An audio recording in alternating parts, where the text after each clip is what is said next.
ગુજરાત વાસીઓ રેજો તૈયાર વાવાઝોડા સાથે આવી રહ્યું છે ભયંકર વાવાઝોડું। જી હા દર્શક મિત્રો, અરબી સમુદ્રના દરિયામાં તોફાન સક્રિય બનતું જોવા મળી રહ્યું છે અને અત્યારે અરબી સમુદ્રના આ સંપૂર્ણ ક્ષેત્રની અંદર જેમાં 3.1 કિલોમીટરના આ તમામ ક્ષેત્રમાં વાવાઝોડાનો ભયંકર ઘેરાવો બનતો જોવા મળી રહ્યો છે।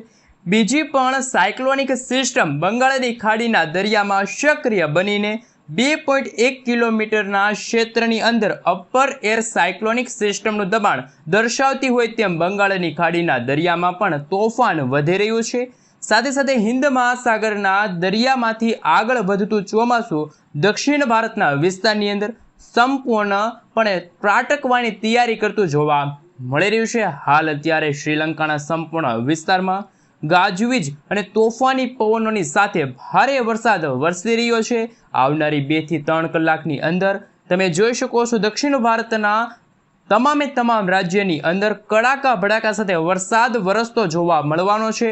નવી સિસ્ટમો સક્રિય થવાને લઈને સિસ્ટમનું દબાણ અને ઘેરાવો દક્ષિણ ભારતના વિસ્તારમાંથી આગળ વધીને બેંગલવીના અને મદુરાઈના ક્ષેત્રની અંદર, ગોવાના ક્ષેત્રમાં, મુંબઈના વિસ્તારથી હવે પછી આ સિસ્ટમો ગુજરાત સાથે અથડાતી હોય તેવા દ્રશ્યો સામે આવશે। અહીં તમે લાઈવ જોઈ શકો છો અરબી સમુદ્રના દરિયામાંથી ગુજરાતના વિસ્તારની અંદર અત્યારે વરસાદી સિસ્ટમની સ્ટફ લાઈનો, વરસાદી સિસ્ટમનો ઘેરાવો અત્યારે બની રહેલો જોવા મળી રહ્યો છે। આમ ગુજરાતના સંપૂર્ણ હવામાનની અંદર મોટા ફેરફારોની આગાહી દર્શાવવામાં આવી રહી છે, જેમાં પણ સૌથી વધારે અસર સૌરાષ્ટ્રના ક્ષેત્રની અંદર, દક્ષિણ ગુજરાતના તમામ વિસ્તારમાં ભયંકર હલચલો વધતી જોવા મળવાની છે। આમ સૌરાષ્ટ્ર અને દક્ષિણ ગુજરાતના તમામ વિસ્તારની અંદર આવનારી 3 કલાકની અંદર તોફાની પવનોની તીવ્રતા, ભયંકર આંધી તૂફાન વંટોળની જેમ ભારે પવનો ફૂંકાવાની સાથે માવઠું ભૂક્કા કાઢતું જોવા મળવાનું છે। પવનની તીવ્રતાની અંદર જો વાત કરીએ તો 40 થી લઈને 45 કિલોમીટર પ્રતિ કલાકની ઝડપે ગુજરાતના વિસ્તારની અંદર ભયંકરથી લઈને તોફાની પવનો ફૂંકાઈ શકે છે। હાલ અત્યારે મુંબઈના સંપૂર્ણ ક્ષેત્રમાં અતિ ભયંકર જોર સક્રિય બનીને તબાહી મચાવી રહેલું જોવા મળી રહ્યું છે, પરંતુ આવનારી 3 કલાકની અંદર સૌરાષ્ટ્ર, દક્ષિણ ગુજરાત, મધ્ય ગુજરાતના અનેક ક્ષેત્રમાં અને કચ્છના વિસ્તારની અંદર વાતાવરણમાં પલટો આવવાની સાથે ચોમાસા પહેલાના પ્રી મોન્સૂન એક્ટિવિટીનો વરસાદ હવે પછી ગુજરાત રાજ્યની અંદર શરૂ થતો જોવા મળવાનો છે। હાલ સક્રિય બનતી નવી વરસાદી સિસ્ટમ, લો પ્રેશર સિસ્ટમની અસરો અને કરાચીના ક્ષેત્રથી લઈને ઓમાનના વિસ્તારની અંદર તુર્બેટના વિસ્તારમાંથી આગળ વધતી નવી વેસ્ટર્ન ડિસ્ટર્બન્સની તીવ્ર ગતિવિધિને લઈને ગુજરાતની અંદર પવનની તીવ્રતાની અંદર ભયંકર વધારો થવાની આગાહી કરવામાં આવી રહી છે। જોકે વાત રહી ગુજરાતને લઈને, તો હવામાન વિભાગ તરફથી સમગ્ર ગુજરાત રાજ્યને લઈને શું આગાહી વ્યક્ત કરવામાં આવી છે એમના વિશે નકશા વિશે હવામાન વિભાગ તરફથી સમગ્ર ગુજરાત રાજ્યનો નકશો છે જાહેર કરવામાં આવ્યો છે, જેમાં મિત્રો તમે આ વિભાગ જોઈ શકો છો, જેમાં હવે પછી ભાવનગર છે, રાજકોટ છે, અમરેલી છે, ગીર સોમનાથના ભાગોમાં ઘણા બધા વિસ્તારોમાં ગાજવીજ સાથે હળવાથી મધ્યમ વરસાદની આગાહી વ્યક્ત કરવામાં આવી છે। દક્ષિણ ગુજરાતના જિલ્લાઓની અંદર તમે જોઈ શકો છો નર્મદા છે, તાપી છે, ડાંગ છે, નવસારી છે, વલસાડ, દમણ અને દાદરાનગર હવેલીના જે દરિયાકાંઠાના ભાગોમાં પણ ચોમાસા પહેલા પ્રી મોન્સૂન એક્ટિવિટીનો વરસાદ નોંધાતો હોય તેવા દ્રશ્યો સામે આવ્યા। ખાસ હવે પછીની કલાકોમાં શું જામનગરના ઘણા બધા ભાગોમાં શું વરસાદ પડી શકે છે એમના વિશે પણ આપણે આ વિડીયોની અંદર વાત કરીશું। સાથે અહીંયા તમે જોઈ શકો છો સૌથી મોટા હવામાન સમાચાર સામે આવી રહ્યા છે અમદાવાદ હવામાન વિભાગની સાથે ઇન્ડિયન મોન્સૂન ડિપાર્ટમેન્ટ તરફથી ભારતીય હવામાન વિભાગ તરફથી સમગ્ર ભારત દેશનો નકશો જાહેર કરવામાં આવ્યો છે, જેમાં ચોમાસાના આગમનને લઈને ગઈકાલે જ મિત્રો 23 મેના રોજ છે એ શ્રીલંકાના તમામ વિસ્તારમાં છે ચોમાસાનો વરસાદ વરસ્યો છે અને અત્યારે ચોમાસું ક્યાં પહોંચ્યું છે, ગુજરાતમાં ચોમાસાનું આગમન કઈ તારીખે થશે, ગુજરાતમાં વરસાદ ક્યારે પડશે એમને લઈને સૌથી મોટા સમાચાર સામે આવ્યા છે। સાથે સમગ્ર ભારત દેશની અંદર ચોમાસાનો વરસાદ ક્યારે જોવા મળશે, ચોમાસાને લઈને 2026ના ચોમાસાને લઈને સૌથી મોટા સમાચાર સામે આવ્યા।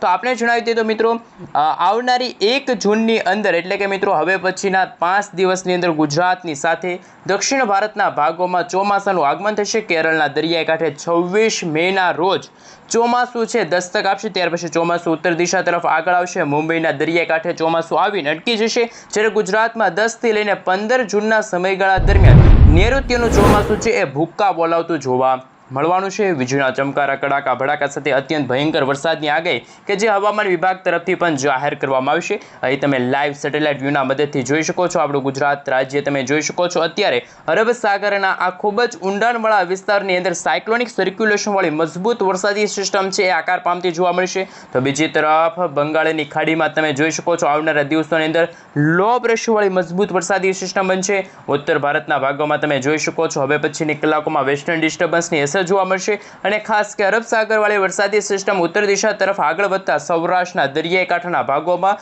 30 થી લઈને 35 કિલોમીટર પ્રતિ કલાકની ઝડપે તોફાની પવનો ફૂંકાશે અને બંગાળની ખાડીમાં પણ નવી લો પ્રેશર સિસ્ટમ આકાર પામતી જોવા મળી છે। હાલ તમે જોઈ શકો છો મિત્રો અત્યારે કોલા વેધર તરફથી અત્યારે નકશા જાહેર કરવામાં આવે છે। આપણા ગુજરાતમાં સૌથી વધારે ચોમાસાનું આગમન સૌથી પહેલા દક્ષિણ ગુજરાતના જિલ્લાઓની અંદર થશે જેમાં સુરત, તાપી, નવસારી, દમણ, દાદરાનગર હવેલીના ઘણા બધા વિસ્તારોમાં આવનારા દિવસોની અંદર હવામાન વિભાગ તરફથી અને અંબાલાલ પટેલ તરફથી જણાવવામાં આવ્યું છે કે 1 થી લઈને મિત્રો 2 ઇંચ સુધીના વરસાદ છે આ પ્રી મોન્સૂન એક્ટિવિટીના ભાગરૂપે જોવા મળશે। અત્યારે તમે આખા ભારત દેશનો નકશો પણ જોઈ શકો છો। અત્યારે બંગાળની ખાડીમાં લો પ્રેશર સિસ્ટમ બની છે।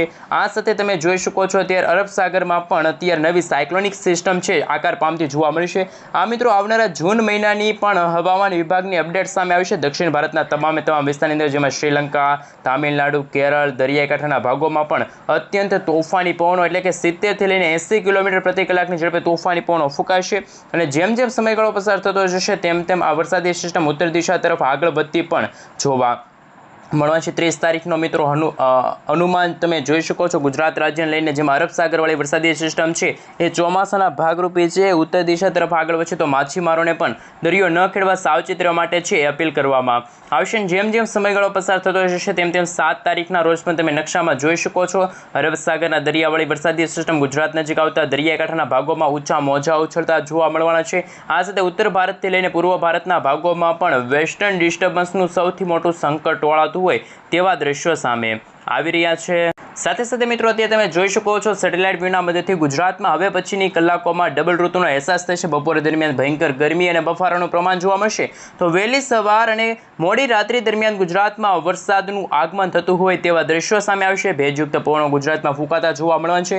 આવનારા 3 કલાકની અંદર ગુજરાત રાજ્યની અંદર ફરી એકવાર વરસાદી માહોલ જોવા મળવાનો છે। છેલ્લા 24 કલાકની જો વાત કરીએ તો જામનગરના વિસ્તારો છે ત્યાં મેઘરાજાએ પોતાની અસરો દર્શાવી છે।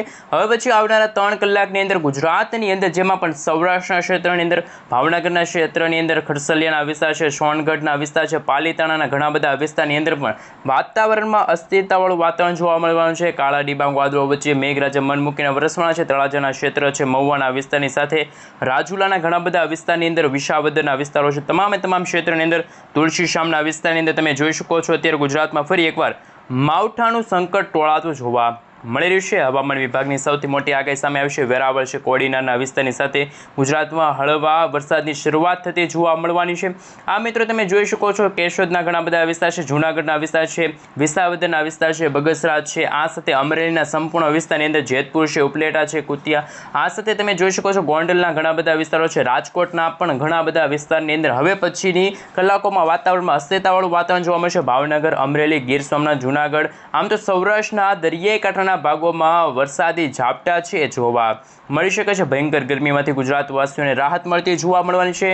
દક્ષિણ ગુજરાતના તમામ ક્ષેત્રની અંદર તમે જોઈ શકો છો આવનારા 2 દિવસ માટે માવઠાને લઈને સૌથી મોટા હવામાન સમાચાર સામે આવી રહ્યા છે। જે દર્શક મિત્રો ઉનાળા દરમિયાન માવઠાનું તીવ્ર દબાણ સક્રિય બની અને દક્ષિણ ગુજરાતના તમામ વિસ્તારની અંદર અસર દર્શાવતું હોય તેમ આહવાના વિસ્તાર છે, સાપુતારાના વિસ્તાર છે, બિલીમોરાના વિસ્તારની અંદર પંથકના જે વિસ્તારો છે, વલસાડના ઘણા બધા વિસ્તાર છે, તાપીના વિસ્તારની અંદર પણ વાતાવરણમાં અસ્થિરતા જોવા મળશે અને લાંબા ગાળાની આગાહી સામે આવી છે મિત્રો આવનારી 1 જૂનના રોજ કે જે અરબ સાગર અને બંગાળની ખાડીવાળી વરસાદી સિસ્ટમો સક્રિય બનશે અને તોફાની પવનો ફૂંકાશે। દક્ષિણ ગુજરાતના ભાગોમાં જેમાં ડેડીપાડા છે, ઉમરપાડા છે, કોસંબાના વિસ્તારની અંદર ઘણા બધા ભરૂચના વિસ્તારની અંદર ગામડાઓમાં પણ મિત્રો વરસાદી માહોલ છે જોવા મળશે। શિનોરનો ક્ષેત્ર છે, ડભોઈના વિસ્તાર છે, કરજણ છે, જાંબુસરના વિસ્તારની અંદર પણ થોડા દિવસે અંદર પણ જોવા મળશે કાળા ડિબાંગ વાદળોવાળી વરસાદી સિસ્ટમ સક્રિય થશે. દક્ષિણ ગુજરાતના વિસ્તારમાં પણ આવનારા 24 થી લઈને 48 કલાકની અંદર મેઘરાજા મન મૂકીને વરસતા હોય તેવા દ્રશ્યો સામે આવશે. દક્ષિણ ગુજરાતના હવામાનની અંદર મિત્રો જો વાત કરીએ તો મધ્યમથી હળવા વરસાદની શક્યતા દર્શાવવામાં આવી છે.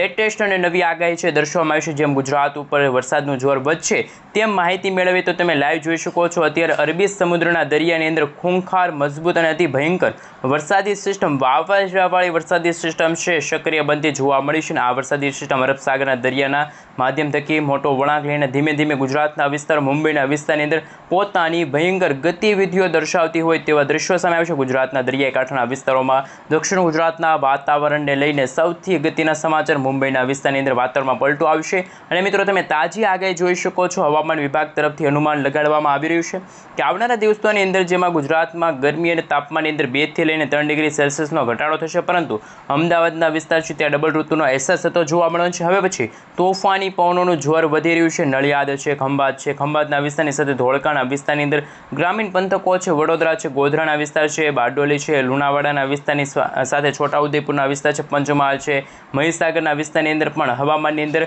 આવનારા 3 કલાકની અંદર કંઈક નવા જૂની થતી હોય. કચ્છના ક્ષેત્રની અંદર અમુક વિસ્તારની અંદર મોટા ભાગે છે એ ફેરફારવાળું વાતાવરણ જોવા મળશે. રાપર છે, ગાંધીધામના વિસ્તાર છે, બારડોલીના વિસ્તારની અંદર, આમ તો ભરૂચ છે, કચ્છના વિસ્તારની અંદર પણ વાતાવરણમાં પલટો આવતો હોય તેવા દ્રશ્યો સામે આવશે. રાંધનપુર છે, પાટણના તમામ વિસ્તારની અંદર મોટાભાગે ફેરફારવાળું વાતાવરણ જોવા મળી રહ્યું છે. સૌરાષ્ટ્રના દરિયાકાંઠાના ભાગોમાં હવે પછી 30 થી લઈને મિત્રો 40 કિલોમીટર પ્રતિ કલાકની ઝડપે તોફાની પવનો ફૂંકાશે. માવઠાને લઈને સૌથી મોટું સંકટવાળા તો જોવા મળી રહ્યું છે.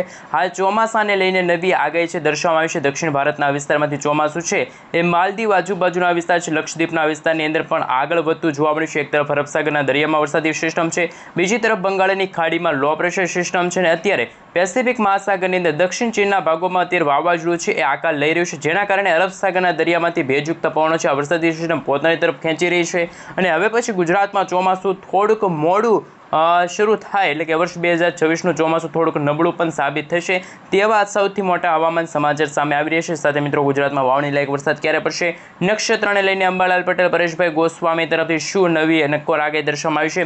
અત્યારે જો મિત્રો વાત કરીએ તો 5 જૂન પછી ગુજરાતમાં છે એ સારો એવો અને સાર્વત્રિક વરસાદ છે એ પડશે તેવી આગાહી અંબાલાલ પટેલ, પરેશભાઈ ગોસ્વામી તરફથી અને મિત્રો હવામાન વિભાગ તરફથી છે એ અનુમાન લગાડવામાં આવી રહ્યું છે. અત્યારે તમે લાઈવ જોઈ શકો છો. બેંગલુરુ, હૈદરાબાદના વિસ્તારમાંથી આ વરસાદી સિસ્ટમ ગણતરીની કલાકોમાં મુંબઈ અને ત્યાર પછી ગુજરાતના દક્ષિણ ગુજરાતના ભાગોને અસર કરશે.